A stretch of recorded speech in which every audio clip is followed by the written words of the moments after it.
4 years ago, I started a free store called Enough Stuff, and I did that because I needed one place in the world that made sense to me. Like, that we didn't have to value everything with money, our time, the things that we use in our homes, that we could value them with how long they're useful and whether we still actually want them or if we want to gift them to someone else. So all the stuff in this store is free. And that might sound hard to believe, but if you follow along, you'll watch us give away as much stuff as we possibly can to whoever wants it. When I saw this, it just lit me up. First and foremost, as a sidebar, I ended up going on like a little deep dive on her page or their page. And, you know, they end up answering questions like, you know, how do you keep the bills paid? How do you live? And, you know, for example, one thing that she said was that she's privileged. You know, she basically lives below, no, I don't want to say below her means, but she basically shares a home with people, so she doesn't have to spend that much on rent, and she's privileged enough to do that. She also does have a day job that she works, I believe, from home, and they're also a 501c3, which is a nonprofit. They have nonprofit status, but also she mentioned that a lot of people donate. People who support the store, whether they donate online or they donate in the store, people really love what she's doing. And because of that, people are super generous and they donate. And a lot of what keeps her lights on, like just pays the rigmarole, regular everyday bills, are literally just donations from people. And I just, you know, she says she sees this as an experiment to see how it goes, how far she can do this, how long she can do it. But I just, oh my God. When I saw this, it lit me up, y'all. I always get excited whenever I see people trying new and exciting ways to approach things in real time, in the real world. One of the things that I feel like happens a lot is when people like talk about the possibilities of living in a different way, you know, outside of the parameters of the structure, the social structure that we're all freaking being like pinned down by and like literally like choked to death by and drowning in. Whenever people talk about like living outside of that, I'm always, you know, always like the first thing you have are a bunch of people coming out to talk about how it's just not possible. It's so unrealistic. We can't do that. So I love to see when people actually put it into practice and it's actually freaking working.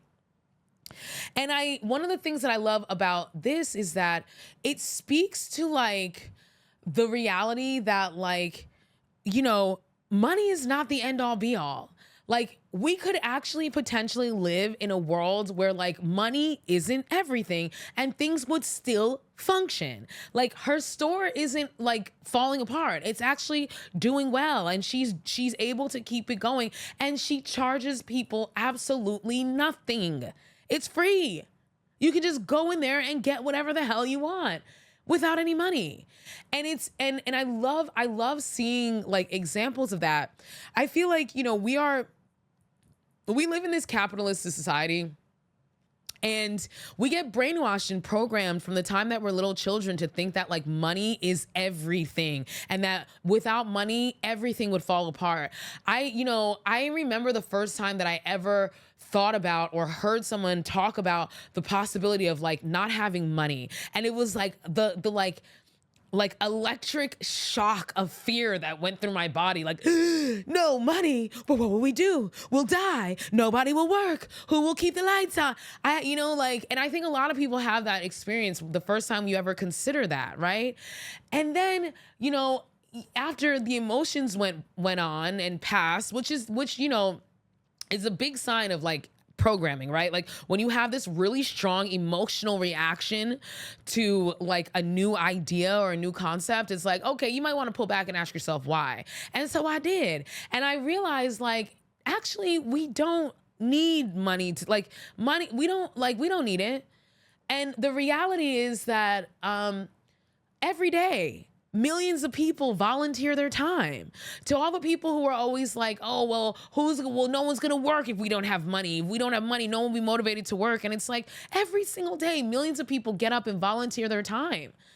And their efforts to help other people and to do things that they love. Also, guys, like, we're supposed to be doing things that we love to do, that we enjoy, not just getting up and going to a 9 to 5 to pay the bills. That is the crushing capitalist system.